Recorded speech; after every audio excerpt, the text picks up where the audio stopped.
Welcome back to my channel.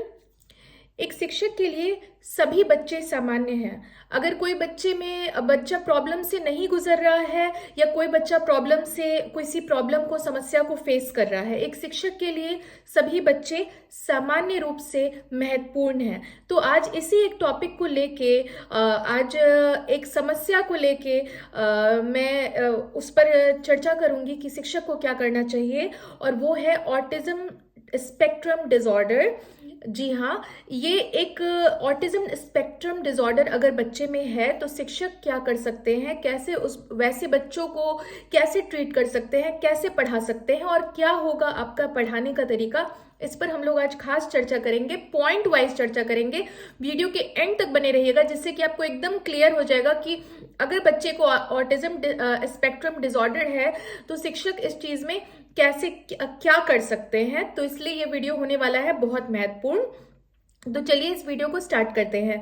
तो सबसे पहले ये जानने की जरूरत है कि ऑटिज्म होता क्या है। ऑटिज्म स्पेक्ट्रम डिसऑर्डर एक डेवलपमेंटल डिसेबिलिटी है, ठीक है, caused by differences in the brain. यानी कि ये एक डेवलपमेंटल डिसेबिलिटी है जिससे कि मस्तिष्क में कुछ ऐसा होता है जिससे कि बच्चे को जो है परेशानी अपने दिनचर्या में मतलब फील होता है, और उसकी वजह से बच्चे के डेली लाइफ में प्रॉब्लम्स आते हैं। क्या क्या प्रॉब्लम्स आ सकते हैं, वो है सोशल कम्युनिकेशन, यानी सामाजिक रूप से वो कम्युनिकेट बहुत अच्छे से नहीं कर पाएगा, और इंटरेक्शन, और कोई भी बिहेवियर अगर उसका है तो वो बार बार उस चीज को रिपीट करता है। अगर कोई भी चीज है तो उस चीज को बार बार रिपीटेटिव बिहेवियर होता है, ऐसा कुछ देखा जाता है इस तरह का प्रॉब्लम। ये बचपन में जब बच्चा छोटा होता है, बढ़ रहा होता है, तो जो जनरली जो बहुत छोटे बच्चे होते हैं वो 6 महीने, 3 महीने, 4 महीने में आते आते आई कांटेक्ट करना स्टार्ट कर देते हैं। अगर बच्चे आई कांटेक्ट नहीं कर रहे हैं और अगर पेरेंट्स को इग्नोर कर रहे हैं, कोई चीज को रिपीटेड बिहेवियर कर रहे हैं, कोई चीज को बार बार कर रहे हैं, तो ये सब एक सिम्टम माना जाता है ऑटिज्म का। तो अब इसमें शिक्षक क्या कर सकते हैं। तो सबसे पहला पॉइंट ये है कि एजुकेट योरसेल्फ।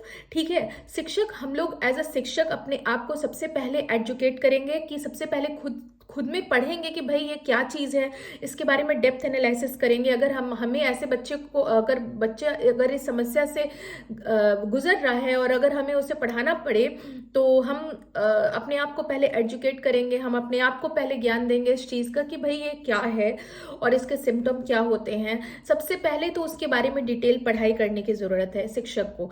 दूसरा क्या कर सकते हैं, ठीक है, पेशेंस रखना है, क्योंकि ये बहुत लंबी जर्नी है।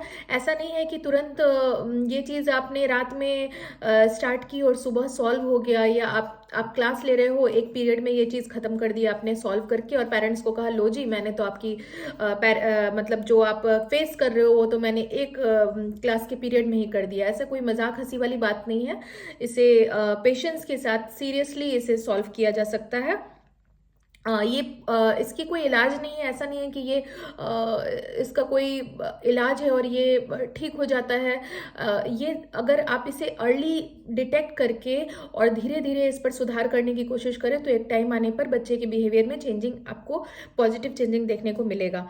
नेक्स्ट क्या है कि आप बच्चे पर बिलीव रखिए। जितना आप बाकी बच्चों पर बिलीव रखते हैं, आपको थोड़ा ना थोड़ा बिलीव तो रखना ही पड़ेगा, और अफेक्शनेट रहिए बच्चों से, बच्चों को अपना प्यार दिखाइए, उनसे रिस्पेक्ट रखिए। तो ये आपको बहुत इंपॉर्टेंट है इस जर्नी में। अगर आप ऑटिज्म है बच्चे में और तब आप उनको पढ़ा रहे हैं, तो उनसे अफेक्शनेट रहिए, उनको प्यार दिखाइए, रिस्पेक्ट दिखाइए, सम्मान की दिखाइए, मतलब वो सेंस आप में होना चाहिए। ठीक है, फिर नेक्स्ट आप क्या कर सकते हैं कि भाई एक जब ऑटिज्म वाली बात आती है ना, तो वहाँ पे एक प्रिडिक्टेबल रूटीन बहुत काम करता है। तो एक रूटीन, एक पैटर्न बहुत इंपॉर्टेंट है। जैसे कि अगर आप क्लास वर्क करा रहे हैं या आप कुछ भी करा रहे हैं, आप एक रूटीन, जब वो बच्चे को एक रूटीन फील हो जाता है ना, या पेरेंट्स से इंटरेक्ट कीजिए कि घर पे वो रूटीन फॉलो तो होता है ना, क्लासरूम में आपसे जो भी संभव है वो आप कर सकते हैं। तो एक रूटीन और पैटर्न, सेम रिपीटेड पैटर्न पे अगर आप चलते हैं डेली लाइफ में, या स्कूल में डेली, या घर पे पेरेंट्स डेली चलते हैं, तो ये बच्चों को कहीं ना कहीं हेल्पफुल रहता है। नेक्स्ट है, अगर आप उनसे कुछ भी अगर आप उनको करने दे रहे हैं, कोई टास्क करने दे रहे हैं, तो उनको स्मॉलर चंक्स में दीजिए, थोड़े थोड़े करके दीजिए, एक बार में मत दे दीजिए। इस बच्चे के बच्चे अगर कोई समस्या है उसमें, तो उस चीज़ को फील कीजिए, आप अपने आप पर फील करके देखिए, और तो फिर सोच के देखिए। अगर आप उसे बहुत ज़्यादा डिफिकल्ट दे दोगे तो वो बच्चा उलझ जाएगा और प्रॉब्लम बढ़ जाएगा। तो उसे छोटे छोटे पार्ट्स में दीजिए, ठीक है। जो भी बात बच्चे से बोलिए वो क्लियर रहना चाहिए। अब बच्चे को बहुत ही ज़्यादा मतलब कहते हैं ना, कई बार हम लोग एज अ मदर भी कई बार बच्चों को सार्कास्टिक बोल देते हैं कि अच्छा ऐसा नहीं किया तो अच्छा ठीक है जाओ ना मत खाओ, मतलब ऐसे करके हम लोग कई बार बोल देते हैं, जो पजल स्टेप का हो या रिडल स्टेप का हो, या बच्चे कहते हैं ना, बच्चे इशारा से ही समझ गए कि मम्मी गुस्सा है, बस मम्मी ऐसे ही बोल रही है, या टीचर गुस्सा है, टीचर ने बस ऐसे ही बोल दिया जाओ खेलो। तो उनको क्लियर कम्युनिकेशन रखिए। अगर बच्चे में ऑटिज्म है तो वहाँ पे सार्काज्म, या फिर वहाँ पे आपका उलझी टेढ़ी मेढ़ी बातें, पजल स्टेप की बातें, पहेलियाँ बुझाना, ये सब मत कीजिए। अपने कम्युनिकेशन को क्लियर रखिए और शार्प रखिए। जितना बोलिए आपको पता होना चाहिए आपने क्या बोला है, क्योंकि वो बच्चे आपके बात को मोल्ड नहीं कर पाएंगे और उसे सुलझा नहीं पाएंगे कि अच्छा ये बोलने का ये मतलब था। तो बेटर है कि आप अपने कम्युनिकेशन को एकदम शार्प और मतलब ये रखिए, ठीक है। आप समझ रहे हैं मैं क्या कहना चाह रही हूँ, उसे क्लियर रखिए।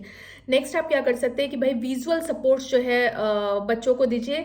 ऐसे बच्चे अगर इस समस्या से अगर वो गुजर रहे हैं तो उनको विजुअली चीज़ों को दिखाइए, क्योंकि ये चीज़ नॉर्मल बच्चों को भी हेल्प करेगा, और अगर बच्चे में ऑटिज्म है तो उसमें भी बहुत मददगार साबित होता है। विजुअली अगर आप कोई भी चीज़ बच्चे को दिखाएं तो बहुत जल्दी ब्रेन रिटेंशन लेता है। बीच में एक बात मैं ऐड करना चाहूंगी कि अगर बच्चे में ऑटिज्म है तो ऐसा नहीं है कि बच्चे मतलब कहते हैं ना कि बच्चा कुछ नहीं कर सकता अपनी जिंदगी में। कई बार ऐसा देखा गया है कि बच्चे में अगर ऑटिज्म है तो बच्चे में एक्सेप्शनल, कहते हैं ना कि उनकी मेमोरी बहुत शार्प होती है, कई बार ऐसा देखा भी गया है। एक्सेप्शनल केसेस मतलब कई बार बच्चे के कहते हैं ना एक्सेप्शनल मेमोरीज है, एक्सेप्शनल केसेस माफ कीजिएगा, एक्सेप्शनल मतलब मेमोरी बहुत काफी शार्प होती है बच्चों की। या मैथमेटिकल एबिलिटी, ऑटिज्म अगर बच्चे में है तो उनकी मैथमेटिकल एबिलिटी बहुत शार्प होती है। या फिर इस तरह उनमें बहुत ही ज्यादा यूनिक क्रिएटिविटी आप देख सकते हैं। ऑल्दो उनकी रिपीटेड बिहेवियर रहती है, वो एक चीज को बार बार ऐसे ऐसे करेंगे, बट क्रिएटिविटी बहुत यूनिक दिखा सकते हैं। तो ये सब चीजें उनमें क्वालिटीज भी हैं, उनमें वो भी नॉर्मल बच्चों की तरह ही है, बस उनमें कुछ वो किसी चीज को फेस कर रहे हैं, उनके साथ वो समस्या है, उस समस्या को समझने की जरूरत है और उसे सॉल्व करने की जरूरत है, ठीक है। नेक्स्ट ये है कि भाई हाँ विजुअल एड्स मैंने आपको बताया। फिर नेक्स्ट है कि भाई उन्हें सपोर्टिव एनवायरनमेंट दीजिए, उन्हें एक ऐसा वातावरण दीजिए जो उनको सेफ फील हो, सुरक्षित फील हो, और वो अपने कोई भी बात को रखने के लिए सुरक्षित महसूस करें। उनको वो अपॉर्चुनिटी दीजिए कि वो कोई बात को बोलने के लिए उनको सुरक्षित महसूस होना चाहिए, ठीक है। सेफ एनवायरनमेंट दीजिए कि हाँ मैं कोई भी बात यहाँ बोल सकता हूँ। पेरेंट्स से कोलैबोरेट कीजिए, थेरेपिस्ट भी होंगे बच्चे के, उनसे आप कोलैबोरेट कर सकते हैं। आपस में कोलैबोरेट करके बच्चे के प्रोग्रेस पे बात कीजिए, कैसे क्या है बच्चे और पेशेंस रखने की बहुत ज़रूरत है, चाहे पेरेंट्स हों चाहे टीचर्स हों, बहुत ह्यूज अमाउंट ऑफ पेशेंस मांगता है, ठीक है। नेक्स्ट है कि भाई उन्हें ब्रेक्स दीजिए, ऑफर कीजिए ब्रेक्स, क्योंकि आप चाहिएगा कि 3 घंटे 4 घंटे 2 घंटे बच्चे लगातार बैठे हुए हैं, तो ये आपकी रॉन्ग एक्सपेक्टेशन है। उन्हें थोड़ा ब्रेक दीजिए। जो बच्चे ऑटिज्म जिनमें नहीं है उनको भी ब्रेक चाहिए होता है, तो बात को आप समझने की कोशिश कीजिए, उनको ब्रेक दीजिए। क्योंकि ब्रेक और रीबूट, कंप्यूटर को भी रीबूट करने की जरूरत पड़ती है, तो उन बच्चों को थोड़ा फ्रीक्वेंट ब्रेक्स देने की कोशिश कीजिए। नेक्स्ट आप क्या कर सकते हैं कि टीचिंग आपका मेथड ऐसा होना चाहिए, जो आप पढ़ा रहे हैं वो मेथड ऐसा होना चाहिए जो बच्चे के लर्निंग स्टाइल से सूट करे। बच्चा जिस तरह से लर्न कर रहा है, जो जिस लर्निंग स्टाइल पे वो सूटेड है, यानी कि उसे जिस तरह से समझ आता है, आपका पढ़ाने का तरीका भी कुछ वैसा ही होना चाहिए। आप अगर आप ऐसे पढ़ाएंगे जो उसे जिस स्टाइल से उसे समझ नहीं आता है, तो वो एक प्रॉब्लमैटिक वे है। तो अगर आपको बहुत ज़्यादा डाउट हो रहा है कि इस चीज़ को कैसे सॉल्व करें, अगर आपको लग रहा है कि ऑटिज्म मेरे लिए न्यू है एज अ टीचर, तो आप स्कूल के काउंसलर हैं जो साइकोलॉजिस्ट्स हैं, उनसे कांटेक्ट करें, बच्चे के पेरेंट्स से कांटेक्ट करें और जानने की कोशिश करें इंफॉर्मेशन बच्चे के बारे में, ठीक है। नेक्स्ट आप क्या कर सकते हैं कि भाई बच्चे को जो है सोशल इंटरेक्शन जो है इनकरेज करवाइए।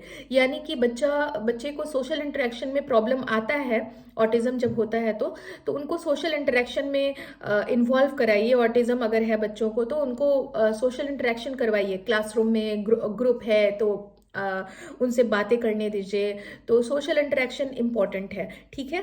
नेक्स्ट स्टेप क्या कर सकते हैं कि भाई, ये बहुत इंपॉर्टेंट पॉइंट बता रही हूँ, है तो बहुत छोटा सा पॉइंट, कि भाई पॉजिटिव रहिए। ये मत सोचिए कि नहीं होगा, बिलीव रखिए उस बच्चे पर, ठीक है। आपका बिलीव अगर आप शो करोगे तो बच्चा आपके आपके बिलीव की वजह से वो आगे बढ़ेगा। तो आपको बिलीव शो करना है। आपने मूवी देखी होगी तारे जमीन पर, उसमें भी कुछ ऐसी ही स्टोरी थी।